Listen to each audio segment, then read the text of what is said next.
안녕하십니까. 단풍이 절정에 달한 11월입니다. 11월이 되면은 보통 이제 감사의 달로 우리가 지키게 되고, 우리 한국교회 같은 경우에는 11월 셋째 주일을 추수감사주일로 지킵니다. 저희 교회 같은 경우에는 한 10여 년 전부터 11월 첫째 주일을 추수감사주일로 지킵니다. 왜냐하면 11월 첫째 주 바로 이맘때가 가장 날씨도 좋고, 그 다음에 단풍도 온 산에 예쁘게 물들고 모든 것이 풍요로운 그런 분위기입니다. 근데 불과 2주간 차이지만 11월 셋째 주쯤 되어진다면은 단풍은 다 떨어져서 낙엽되어 뒹굴고, 그 다음에 논에 그 벼들은 다 베어지고 찬바람이 스산하게 불어오는 게 왠지 좀 추수감사의 어떤 풍성한 분위기하고는 거리감이 있는 것 같아서 저희 교회 같은 경우는 11월 첫째 주일을 추수감사주일로 지켰더니 아주 참 좋은 것 같아요. 어쨌든 여러분의 심령 가운데 감사가 넘쳐나고, 그로 말미암아 기쁨과 행복도 넘쳐나는 복된 한 주간이 되길 바라겠습니다. 네. 자, 오늘 165강인데요. 망원경으로 보는 오바댜서를 공부하도록 하겠습니다. 오늘 주제는요, 에돔의 멸망을 예고한 오바댜. 자, 오바댜라고 하는 선지자는 어떤 나라와 관련이 밀접하게 있는가 하면은 에돔이라고 하는 나라와 관련이 있어요. 에돔. 그러니까 에돔의 멸망을 예고했던 구약의 선지자 가운데 유일한 선지자가 바로 이 오바댜입니다. 에돔만을 취급했던 유일한 선지자, 바로 이 오바댜예요. 자, 오바댜 들어가기입니다. 서론을 한번 같이 공부해 보겠습니다. 자, 명칭은 다른 선지서가 그러했던 것처럼 본서의 명칭은 저자인 오바댜 선지자의 이름과 밀접한 관련이 있습니다. 자, 오바댜의 이름의 뜻이 어떤 의미를 지니고 있을까요? 여호와를 예배하는 자 또는 여호와의 종, 이런 의미를 지니고 있습니다. 자, 두 번째, 저자에 대해서 조금 더 상세하게 알아볼까요? 자, 본서의 저자인 이 오바댜는 남유다의 선지자입니다. 사실 이름 외에는 성경에 그에 대한 언급이 전혀 없어요. 다른 선지자 같으면 그의 아버지 이름이 언급되거나 그의 고향 동네가 언급이 되거나 아니면 어느 왕 시대 때 활동했다는 이런 내용이 나오는데, 이 오바댜서에 보면은 뭐 1장밖에 안 되는 짧은 책이라 그런지 모르겠지만은 선지자에 대한 상세한 언급이 없습니다. 자, 오바댜는 포로 중 선지자로 그렇게 알려져 있어요. 포로 중 선지자면 대표적인 사람이 누굽니까? 다니엘과 에스겔이잖아요. 거기다가 한 사람을 덧붙인다면 이 오바댜 선지자를 얘기할 수가 있을 것입니다. 자, 본서는 구약 전체에서 가장 적은 분량으로 이루어진 책이에요. 신약은 한 장으로 구성된 책이 몇 권 있잖아요. 그런데 구약은 한 장으로 이루어진 책은 오바댜서밖에 없습니다. 불과 21절, 진짜 아주 짤막한 내용으로 구성되어 있습니다. 자, 세 번째는 기록 연대입니다. 자, 포로 중 선지자니까 바벨론 포로 중에 기록했다고 봐야지 안 되겠습니까? 자, 본서는 BC 586년 바벨론에 의해서 남유다가 멸망당하고 예루살렘이 함락됐지 않습니까? 그 직후에 기록된 것으로 그렇게 보여집니다. 자, 네 번째 주제는요. 자, 오바댜와 관련된 주제는 에돔이라고 하는 나라의 멸망과 아주 긴밀한 관련이 있습니다.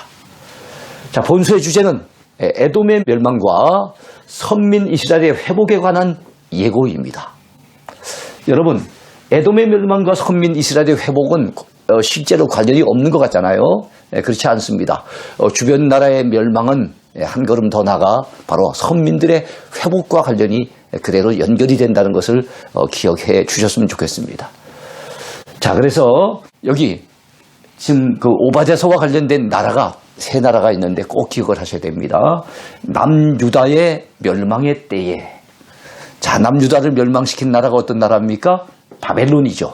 이 바벨론의 앞잡이가 되었던 어떤 나라요? 에돔이라고 하는 나라가 결국 남유다 멸망할 때 박수치고 좋아했는데 자기들도 멸망을 당하게 될 것을 바로 오바댜 선지자는 예고를 한 거예요. 그래서 남유다, 바벨론, 에돔, 여러분 이렇게 생각하시면 되겠어요. 그래서 이 에돔이라고 하는 사람들은 옛날에 우리가 일본에 의해 가지고 참 나라를 빼앗기고 큰 고초를 당할 때 그 일본의 앞잡이가 된 사람들, 그 매국노들 얼마나 참 지탄을 받았습니까? 바로 에돔이 바로 그런 성격을 가진 민족이었다고 생각하시면 될 것 같아요. 자, 선민 이스라엘을 격려하기 위해 이 책을 기록했어요. 즉 에돔의 멸망은 선민 유다 백성들에게는 위로가 되는 거예요. 아이고 저거들 우리들 멸망당할 때 박수치고 좋아하고 막 약탈하고 그 바벨론의 앞잡이가 되어 있더니만 결국 저거들도 멸망을 당하고 마는구나. 이런 내용들이 선민들에게는 위로가 되는 메시지이기도 했습니다. 자, 하나님께서는 악인들에 대해서는 반드시 공의의 심판을 하십니다. 그것이 성경의 가르침이에요. 그러나 선민들은 비록 그 죄에 대해 잠시 징계하시지만 그들이 회개하기만 하면 궁극적으로는 구원해내시고 회복시켜 주신다는 것이 성경의 가르침입니다. 자, 그러한 사실을 전함으로써 선민들의 신앙을 더욱더 확고히 하게 하기 위해서 바로 이 오바댜서가 기록이 된 것입니다. 자, 그러면 다섯 번째 구조 분석입니다. 오바댜서는 비록 짧은 1장이지만 그 1장 안에서도 나름대로의 구조가 있잖아요. 어떤 구조로 이루어져 있는지를 한번 분석을 해보겠습니다. 자, 먼저 에돔 멸망에 대한 경고의 내용이 1장 1절부터 4절까지입니다. 왜 하나님께서는 에돔을 멸망시키시려고 이 오바댜 선지자를 통해서 경고하십니까? 그들이 교만하기 때문에. 여러분, 교만은 패망의 앞잡이에요. 넘어짐의 앞잡이입니다. 교만하면 패망하는 거예요. 그것이 바로 성경의 교훈입니다. 에돔 사람들은 얼마나 교만했는지 몰라요. 자, 에돔 멸망의 과정에 대해서 예언을 합니다. 1장 5절부터 9절까지는 에돔이 어떤 과정을 통해서 멸망하게 될 것을 구체적으로 예고해 놓고 있습니다. 그 다음에 세 번째 주제는요, 에돔 심판의 원인죄에 대해서 언급을 하는데 1장 10절부터 14절까지입니다. 그 원인죄가 어떤 죄가 있을까요? 포악과 재물을 약탈하는 것과 형제가 당한 재앙을 방관하고 기뻐한 죄. 여기서 말씀하는 형제는 남유다입니다. 왜냐하면 에돔이라고 하는 나라는 에서의 후손이잖아요. 그럼 남유다 백성, 이스라엘 백성들은 누구의 후손입니까? 야곱의 후손이잖아요. 에서는 쌍둥이 형이고 야곱은 동생이고 두 형제 나라입니다. 그런데 남유다가 멸망을 안타까워하고 슬퍼해야 될 에돔이 오히려 좋아하고 박수치고 오히려 앞잡이가 되고 심지어는 재물을 약탈을 하고 이랬던 죄에 대해서 하나님이 심판하신다는 것을 말씀하고 있는 겁니다. 끝으로 여호와의 날에 임할 심판과 선민의 구원에 대해서 1장 15절부터 21절까지 말씀하고 있습니다. 여호와의 날에 대해서는 우리가 지난 주간에 공부했던 요엘서에서 이미 생각해 본 바 있습니다.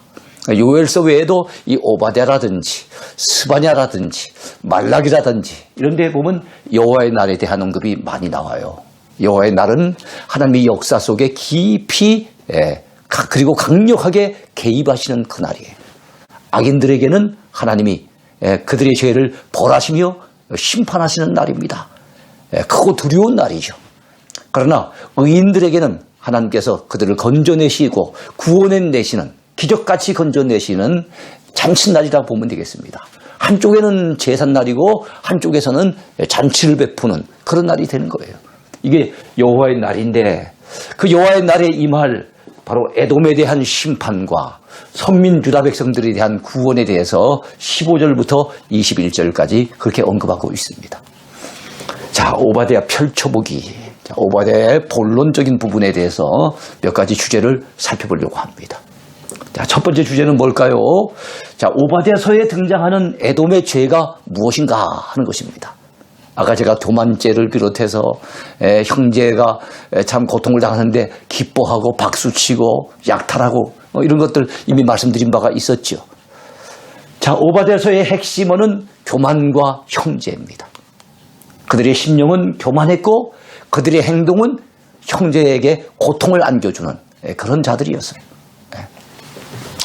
자, 오바댜서의 예언의 대상이 되었던 에돔은 여러분 어떤 자들이었습니까? 아주 교만한 자들이었어요. 왜 교만한지는 조금 이따가 설명을 할 겁니다. 자, 형제 민족인 유다 나라가 멸망할 때 이 에돔은 어떻게 했습니까? 방관했어요. 예. 팔짱을 켜고 오히려 멸망당하는 유다 나라를 갖다가 오히려 바라보며 즐기고 있었어요. 자, 한 걸음 더 나가 어떻게 했습니까? 그들의 재물을 빼앗고 약탈을 합니다. 참 나쁜 사람들이죠. 여러분, 어느 건물에 불이 났다고 합시다. 화재가 나면은 제일 먼저 달려오는 게 누구겠어요? 소방서겠지요. 근데 소방서 못지아니하게 빠르게 달려오는 사람들이 있습니다. 누굽니까? 경찰들이에요. 그 이유가 뭘까요? 바로 남들의 집이 불이 탔는데 그래서 불을 꺼야 될 상황인데 그래서 정신을 못 차리고 있는 그 상황을 갖다가 이용을 해서 그 집에 있는 물건을 갖다 몰래 빼돌리는 그런 도둑질하는 사람들도 꽤 많이 있는가 봐요. 그래서 그런 거를 막기 위해서 경찰도 같이 출동을 한다는 겁니다. 지금 이 에돔의 모습이 바로 그런 모습인 거예요. 자, 에돔의 교만죄는 어디로부터 연유한 것일까요? 왜 그들이 그 마음이 교만해졌을까요? 그 이유가 있습니다. 에돔 족속은 사해 근처에 있는 유명한 산이 있는데 그 산의 이름이 세일산이에요. 그래서 에돔 족속을 얘기할 때 세일산 거민이라고 성경에 종종 언급하고 있습니다. 자, 그 산은 굉장히 붉은색으로 갖다 이루어진 그런 바위산들인데 그 산에 바로 성을 갖다 쌓았는데 아주 요새화된 성을 갖다 쌓습니다. 그러니까 깎아지른 그 바위를 갖다가 완전 요새로 만든 그 성 안에서 그들이 살고 있다 보니까 굉장히 적의 침입으로부터 안전한 거예요. 그러니까 웬만한 군대가 와도 에돔을 갖다 정복하기가 어려운 거예요. 왜냐하면 아주 깎아지른 그 절벽 같은 그 바위산에 그들이 산성을 짓고 있으니까 공격하기가 쉽지 않았던 거죠. 자, 그들이 누린 오랜 안전과 평안. 감히 우리 민족을 누가 건드릴 수 있겠느냐. 이런 안전과 평안이 그들로 하여금 교만하게 만들었어요. 사람들도 여러분 아직도 건강하고 그 다음에 또 물질적으로 풍요롭고 이러면요 사람들이 교만해지기 쉬워요. 나는 아직 건강하니까. 나는 가진 것도 많아서 별로 사는데 큰 어려움이 없으니까. 이래가지고 교만해지기 쉬운데 바로 에돔 사람들이 그런 사람들이었다는 거예요. 사람은 잘 나가고 평안할 때 교만해지기 쉬움으로 우리가 경계해야 될 것입니다. 혹시 이 강의를 듣고 계신 분들 가운데 내가 아직 건강하기 때문에 내가 또 물질적으로 큰 어려움이 없기 때문에 가정이 평안하기 때문에 혹시 내 마음이 교만한 상태는 아닌지 하나님이 그렇게 안 도와주셔도 살만하다고 혹시 착각하고 있는 것은 아닌지 우리가 돌아봐야 됩니다. 자, 너의 마음의 교만이 너를 속였도다. 바위 틈에 거주하며 높은 곳에 사는 자여. 바로 에돔 사람들이죠. 내가 마음에 이르기를 누가 능히 나를 땅에 끌어내리겠느냐 하니 내가 독수리처럼 높이 오르며 별 사이에 깃들일지라도 나는 누굽니까? 하나님이신 거죠. 내가 거기에서 너를 끌어내리리라. 여호와의 말씀이니라. 그래요. 그들은 감히 우리를 누가 손대겠느냐고 기고만장하게 교만해 있었지만 여러분 하나님이 손대시면 이건 어쩔 방법이 없잖아요. 하나님이 개입하시고 그들을 벌하시려고 작정하시면 누가 감히 막을 수가 있겠습니까? 그래서 우리는 이 에돔 사람들처럼 절대로 교만하면 안 된다는 거 배워야 됩니다. 에돔 족속에 또 다른 죄가 있었습니다. 아까는 교만죄에 대해서 말씀드렸죠. 이번엔 또 다른 죄가 있는데 그것은 형제의 고통과 재앙을 방관하며 오히려 기뻐한 그런 죄가 있었다는 거예요. 여기서 형제는 누굽니까? 바로 유다 백성들을 얘기하는 거예요. 자, 에돔은 이스라엘의 조상이었던 야곱의 형제 누굽니까? 에서지요. 쌍둥이 형 에서의 후손이 바로 에돔 족속이에요. 자, 하나님께서는 출애굽 시대에 에돔을 형제 나라라고 해서 모세에게 그 민족은 건드리지 말라고 치지 말라고 말씀하시기도 했어요. 그런데 에돔 족속은 형제 나라인 이 유다가 바벨론에 의해서 멸망을 당할 때 안타까워해야 되고 슬퍼해야 되고 가슴을 쳐야 됨에도 불구하고 오히려 그 고통을 보고도 그냥 수수방관하였습니다. 오히려 속으로는 기뻐하고 있는 거예요.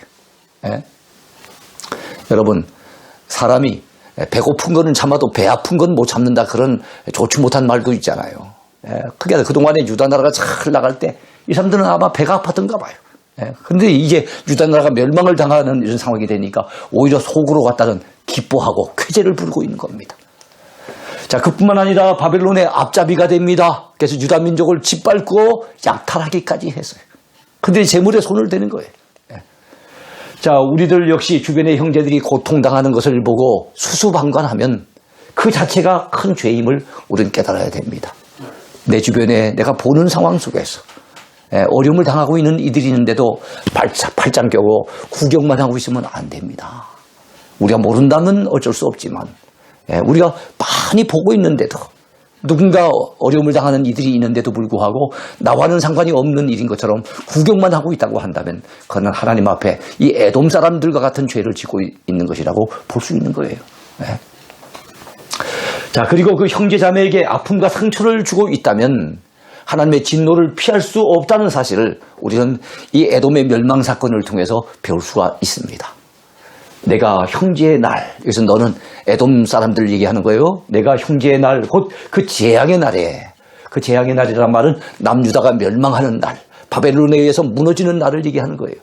방관할 것이 아니며, 유다 자손이 패망하는 날에 기뻐할 것이 아니며, 그 고난의 날에 내가 입을 크게 벌릴 것이 아니며, 입을 왜 벌립니까? 좋아서 기뻐가지고 입을 벌리고 있는 거예요. 내 백성이 환난을 당하는 날에 내가 그 성문에 들어가지 않을 것이며, 환난을 당하는 날에 내가 그 고난을 어떻게 하면 안 돼요? 방관하지 않을 것이며, 환난을 당하는 날에 내가 그 재물에 손을 대지 않을 것이며, 재물에 손을 대는 게 약탈이잖아요. 약탈하면 안 되는 거예요. 그러지 않아도 고통받고 있는 사람들, 여러분 그들이 재물에 손대면은 그 상처난 데다가 소금 뿌리는 거랑 똑같은 거예요. 내 거리에 서서 그 도망하는 자를 막지 않을 것이며, 지금 살겠다고 막 도망하는데 다리를 탁 내밀어가지고 그 사람들 도망 못 치도록 가로막고 있으면 안 된다는 겁니다. 근데 에돔 사람은 그렇게 했다는 거예요. 자, 고난의 날에 그 남은 자를 원수에게, 이 원수는 바벨론이잖아요. 바벨론 사람들, 유다 사람들 붙잡아갖고 바벨론 사람들에게 넘겨주기도 했던 그 사람들이 누구예요? 이 에돔 사람들인 거예요. 자, 그런 자들이 결국에는 멸망당할 것을 하나님께서는 바로 이 오바댜 선지자를 통해서 바벨론의 포로로 끌려가 있는 유다 백성들에게 전달을 해주는 겁니다. 자, 두 번째 주제입니다. 에돔의 어떤 죄에 대해서 하나님은 심판을 예고하셨습니까? 에돔의 어떤 죄요? 첫 번째는 하나님께서는 에돔의 교만죄에 대해 심판을 예고하셨지요. 여호와의 말씀입니다. 그날에 내가 에돔에서 지혜 있는 자를 멸하며 에서의 산에서 지각 있는 자를 멸하지 아니하겠느냐. 드마나 내 용사들이 놀랄 것이라. 이로 말미암아 에서의 산에 있는 사람은 다 죽임을 당하여 멸절되리라. 에서의 산이라 그랬죠. 바로 이 에돔 족속들은 높은 산, 바위 틈, 거기다 성을 쌓고 거주를 했어요. 그래서 그 산을 갖다 보통 세일산이라고 하는데 때로는 에서의 산이라고도 말씀을 하고 있습니다. 자, 하나님께서는 에돔이 형제의 고통을 방관하고 짓밟는 것을 반드시 심판하실 것이라고 예고하셨습니다. 누구를 통해서요? 바로 이 오바댜 선지자를 통해서. 자, 여호와께서 만국을 벌할 날이 가까웠나니 내가 행한 대로 너도 받을 것인즉 내가 행한 것이 내 머리로 돌아갈 것이라. 그래요. 하나님은 심는 대로 거두게 하신 분이에요. 그래서 악을 심으면 결국엔 악이 돌아옵니다. 선한 것을 심으면 결국엔 선한 열매가 되어 돌아오는 거예요. 에돔 사람들이 그렇게 못된 짓을 하더니만 결국엔 그들도 멸망할 날이 도래하게 된 겁니다. 자, 하나님의 예고대로 이 에돔은 여러분 BC 322년에 결국엔 멸망을 당하게 됐는데, 에돔을 멸망시켰던 나라가 어떤 나라입니까? 헬라입니다. 헬라, 그리스. 그 유명한 대왕이 있었죠. 알렉산더 대왕이에요. 알렉산더 대왕이 동방 원정 때에 바로 이 에돔을 멸망을 시킵니다. 결국 처참하게 멸망당하고 말았던 나라, 민족, 그것이 바로 에돔이었어요. 자, 그리고 중간기 시대에 이스라엘에 유다 마캅이라고 한 사람이 있었지요. 유다 나라가 뭡니까? 독립되는 것을 원해서 이 마카비라고 한 사람이 중심이 돼서 독립운동을 벌이는데 수리아의 셀루쿠스 왕조로부터 결국엔 독립을 쟁취하게 됩니다. 자, 그리고 그때 요한 힐카누스라고 하는 분이 바로 에돔을 갖다 정복을 하는데 에돔을 정복하고 난 다음에 에돔인들에게 유대교로 강제로 개종을 시키는 거예요. 그러니까 에돔 사람들은 원래 하나님을 섬기는 사람들은 아니었죠. 그런데 하나님을 섬기는 유대교로 강제로 개종을 갖다 당했던 사람이 누굽니까? 바로 에돔이었어요. 그러니까 나라는 누구한테 멸망당해요? 알렉산더 대왕한테 멸망을 당하고 또 그들이 영적인 측면에서는 종교적인 측면에서는 유대교로 강제로 개종을 당했던 사람들이 바로 에돔 사람들이에요. 자, 세 번째입니다. 자, 오바댜서의 요절이 무엇입니까? 어떤 사람은 얘기하기를 닭 똥집을 하나 먹으면은 닭 한 마리 먹는 거나 진배 없다 그런 얘기를 하기도 해요. 그런데 바로 오바댜서를 비롯해서 모든 성경에는 중요한 핵심 구절, 요절이 있기 마련이에요. 그 요절을 잘 파악을 하면 그 책 전체를 이해하는 데 굉장히 도움이 되죠. 그래서 오바댜서에도 요절이 있어요. 어떤 말씀일까요? 자, 오바댜서의 요절은 맨 마지막 구절입니다. 오바댜 1장 21절 말씀이에요. 오바댜서는 21절까지 있다고 말씀드렸죠. 바로 그 마지막 절입니다.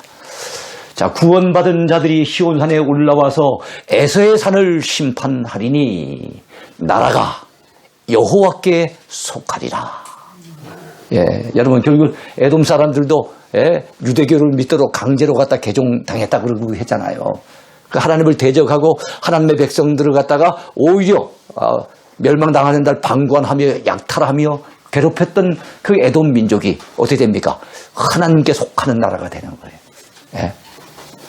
그러니까 여러분 이 세상의 모든 나라 하나님을 대적하는 나라가 때가 되어지면요 결국엔 여호와께 속하게 된다는 겁니다. 세상 모든 나라의 흥망성쇠는 누구의 손에 달렸다는 겁니까? 오직 하나님의 손에 달렸다는 거예요. 하나님의 절대 주권에 대해서 말씀하고 있는 구절인 겁니다. 자, 이 구절을 통해 우리는 이방 나라들도 결국에는 하나님께 속하게 된다는 것을 깨닫게 됩니다.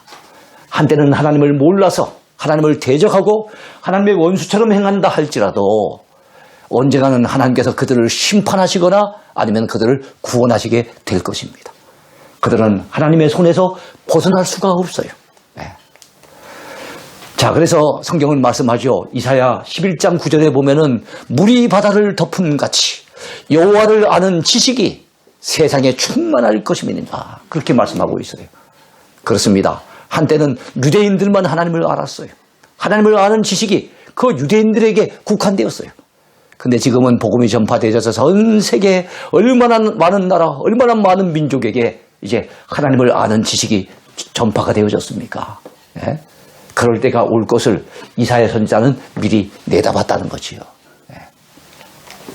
자, 근데 바로 오바댜가 전한 메시지에도 이 모든 나라들이 이제는 여호와께 속할 때가 온다는 것을 예고하고 있는 겁니다. 온 세계는 여호와 하나님께 속해 있습니다. 왜냐하면 하나님께서 온 세계를 지으셨고 지금도 온 세상을 다스리고 계시기 때문인 줄로 믿습니다. 온 세상 만민을 구원하시고자 하신 분이 누굽니까? 또한 하나님이세요. 하나님은 유대인만 구원하기를 기뻐하신 분이 아니에요. 오늘 지금 오바댜서를 배우고 있습니다만 내일이면 우리가 요나서를 갖다 공부하게 됩니다. 요나서의 핵심적인 내용이 무엇이겠습니까? 하나님께서는 이방인도 아끼시고 사랑하신다는 것. 하나님은 유대인들만 구원하시는 하나님이 아니라 이방인들도 구원하기를 기뻐하신다는 것을 보여주는 책이 바로 오바댜 다음에 나오는 요나서인 거예요. 자, 땅과 거기에 충만한 것과 세계와 그 가운데 사는 자들은 다 여호와의 것이로다. 시편 24편에 그렇게 말씀하고 있지 않습니까? 여러분, 세계가 하나님께 속했고 하나님의 손안에 있다면 여러분, 하나님의 주권을 믿고 하나님을 경외하며 사는 사람이 최고로 지혜로운 인생인 줄로 분명히 믿습니다. 그런데 그 당시 이 에돔 사람들은 그걸 몰랐는 거예요. 성경을 말씀합니다. 참으로 한때 허랑방탕하다가 늙음하게 회개하고 돌이킨 솔로몬이 기록한 그 전도서를 통해서 말씀하고 있죠. 너는 청년회 때 너의 창조주를 기억하라. 곧 곤고한 날이 이르기 전에 나는 아무 낙이 없다고 할 해들이 가깝기 전에 기억하라 라고 말씀하고 있습니다. 일의 결국을 다 들었으니 하나님을 경외하고 그의 명령들을 지킬지어다. 이것이 모든 사람의 본분이니라 라고 말씀하고 있어요. 여러분, 우리는 하나님을 경외하는 자가 되어야 됩니다. 그 사람이 바로 지혜의 근본을 아는 사람인 거예요. 그 사람이 바로 사람의 본분을 지키는 사람인 거예요. 1961년 인류 최초의 우주 비행사인 소련, 지금은 러시아지만 그 당시 소련이라 그랬죠. 유리 가가린이라고 한 사람이 있어요. 유리 가가린. 이 가가린이 보스토크 1호 우주선을 탔습니다. 그는 우주 공간에 떠서 지구를 한 바퀴 돈 후에 지구로 귀환했는데요. 지구는 푸르다는 말과 함께 우주 어디에도 하나님은 없더라라는 말을 남겼습니다. 내가 우주를 여행해보니 우주 어디에도 하나님은 없더라. 그렇지만 그는 7년 후인 1968년 미그 15기 비행 훈련을 하던 중에 갑작스러운 죽음을 맞이하게 됩니다. 그때 그의 나이 겨우 34살. 참 어리석고도 어리석은 자잖아요. 그게 34살에 그렇게 일찍 죽을 사람이 말입니다. 그를 모르고 자기를 지으신 그 창조주를 인정하지 아니하고 내가 우주 여행해보니 우주 어디에도 하나님 없더라고 큰 소리 쳤는데 그러니까 끝에 그렇게 비참하게 죽게 되는 거예요. 그로부터 10여 년이 지났습니다.